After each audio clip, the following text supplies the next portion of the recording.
Matt Rhule said the quiet part out loud, talking about Nebraska choosing to cancel its series with Tennessee and go a little bit deeper on some changes that you've already felt in college football, but it's always nice to get Matt Rhule out here to say these things. What's up, kinfolk? It's RJ Young. I am not on a step mill. If this is your first time watching the #1 college football show, welcome. Thank you for joining us here. We talk college football year round because usually there's always something to talk about, and I give you my takes on what is happening at the front of the sport and usually dig a little bit deeper than that. If that's something you like, hit the subscribe button, like this video, and answer this question in the comments below. Do you think Matt Rhule is right to not want to play a name brand conference, non-conference game when he's got to play in the Big Ten? I think this is interesting. Because Matt Rhule, by his own admission, is a man who has really got to a point in his college football career, his coaching career, where he just don't give a damn no more. He be out here just saying stuff. And I love that. I love that because I do this job. My job is to talk about the stuff that they be saying. And sometimes we get college football coaches that are quite literally boring. Aburrida. I don't want to hear some of y'all talk because some of y'all got nothing to say at all. But Matt Rhule was also way out in front when he said, just so everybody knows, a good quarterback, transfer portal quarterback, is going to cost you at least $1 million.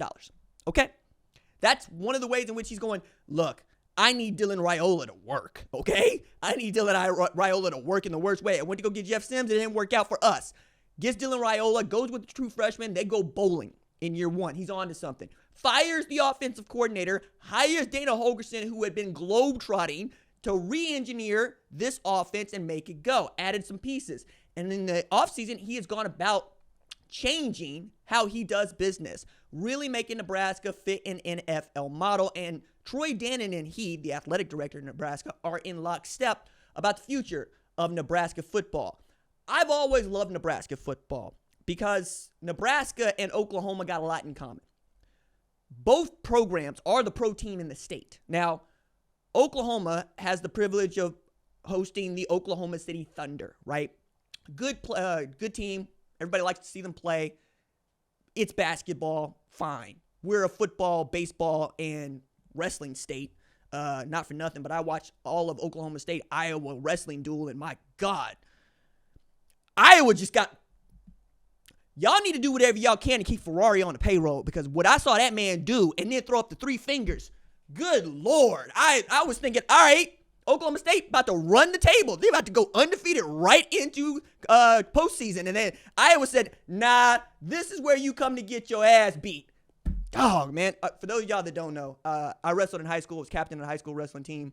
Wrestled at 133, man. Wasn't nobody at school in my class, so I was either wrestling up or I was wrestling down.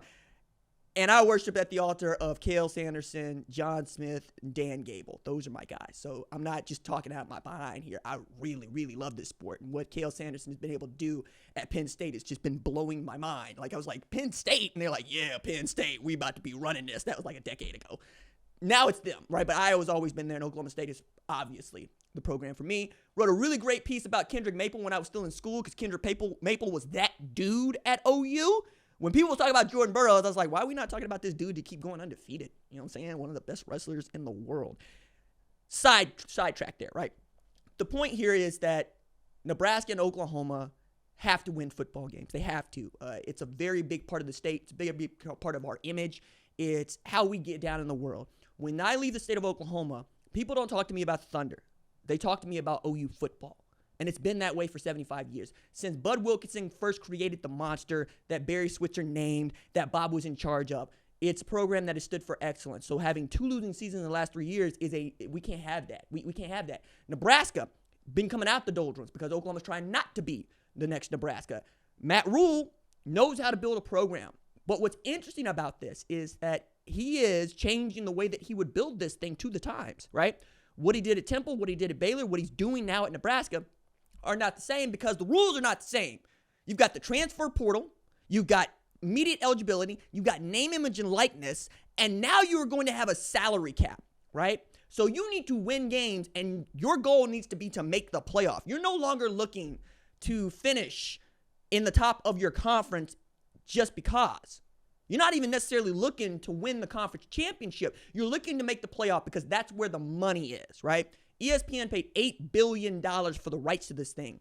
And college football commissioners and Notre Dame's athletic director get to divvy that pot up.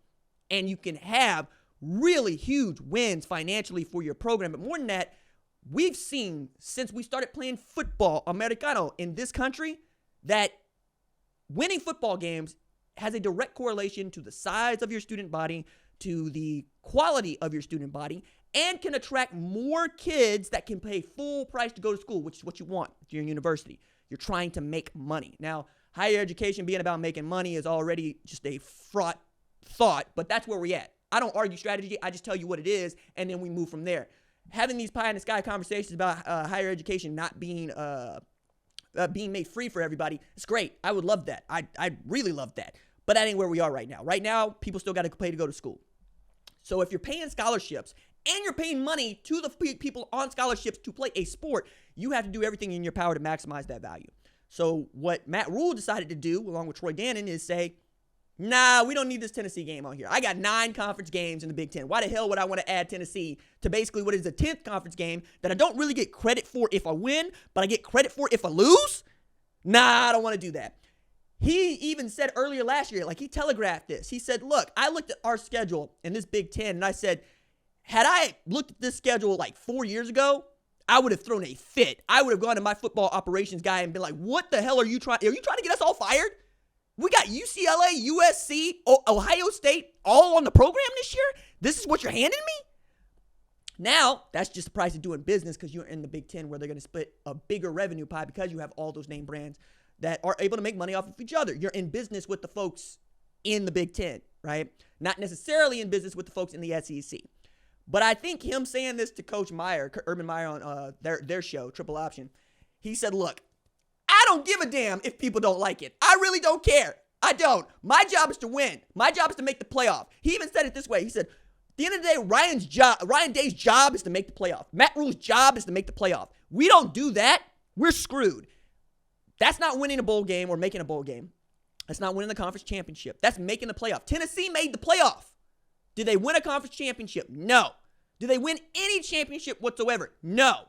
Did they play just one bowl game and get bounced out of the playoff? Yes. Was it a successful season for Tennessee Volunteers football? Abso-friggin-lutely. If you are Nebraska, you would love to have had that season last year. And that is what Matt Rhule is trying to engineer at Nebraska because he understands the value of the property. And you don't want to be the guy who had Tennessee on the schedule and get Tennessee and have that game be the one get you fired. If losing that game is the difference between you making the playoff and not, when you could have had Miami of Ohio and Bowling Green on the schedule, which are things that they're going to do, you'd much rather have those. One, you get the home game, which means you get the revenue from the ticket sales. And two, these are teams that you should beat like a drum. And 10-2 looks way better than 9-3 with a loss to Tennessee and maybe 1 or 2 good quality wins in the Big Ten. And then you got a college football playoff selection committee who's going to be looking at you, giving you the what, for, and how now if you got absolutely trounced in that one game against Tennessee. It's going to matter. I think when we talk about, hey, what's this going to do to the sport, what's it going to do to the fans, and what's going to do to non-conference scheduling, nothing. I think that part is overblown. I think I would have gone at this segment a little bit differently, right? Not for nothing. He's a football coach. I interview people for a living. So I would have done this differently. You know that you would love to see Nebraska and Tennessee play football. We would all love it, right? It's not a question of what are fans going to think about this or is the sport even going to be worse off because of this. It's a question about, do you think Nebraska is going to be any less of a draw if they are 3-0 heading into non-conference or 3-0 against Tennessee heading into non-conference? The answer is no. It's negligible. It really is. You're only looking at who's undefeated by the time you get into conference play. And then as the season goes on, we're taking a look at who did you play and how did they play against other people, and we're comparing those notes. But people are going to watch college football, and they're going to watch Nebraska play. That part we know. That's not going anywhere. So the way that I would look at this is, hey, Matt, what ways are you pushing forward into a professional football program, the Nebraska Cornhuskers? What other things are you doing? Like hiring Phil Snow to help him coordinate the rest of this staff, like overhauling the staff, like giving new names and new positions to new people, like creating a front office out of thin air. I would have loved to seen this. I get it, though. I get it. It's easy to take the piss on, damn, fans are going to hate this. We might be crippling the sport. No, the hell we not. No, we're not. No, we're not. You watch 32 NFL teams play, and the worst team in the NFL is always going to outdraw the best team in the NBA. Full stop. Because it's a spectacle either way. And you've got the inventory thing down. There are just far too many NBA games. There are far too many Major League Baseball games, right? We're never going to get there in football. People talk about, hey, you're making these games irrelevant. No, you're not. Broadcasters are getting pissed because they might not have the best game of the week anymore. That's what's happening. I commentate. I talk about football. I talk about all of it. I don't care if Akron is any good if they're playing Ohio State. I don't care because I'm going to watch Ohio State play. That's what's going to happen. We know what's at the top of this entire structure. So when we're having these conversations and we're asking these questions, I think in earnest, what people aren't saying, the quiet part they should be saying out loud is, do you rate? How deep is your fan base? Like, not for nothing. I talk about Oklahoma when I get started on this 7 years ago, and it's still my team, and I talk about them probably far too much for y'all. But it's a team that was much easier to talk about 2017, 2018, 2019 than it is in 2022 and 2024 because they suck. Okay? Still a team that draws, still a team that's good, but you much rather hear me talk about Texas as a neutral than you would Oklahoma for obvious reasons. Texas was really good last year.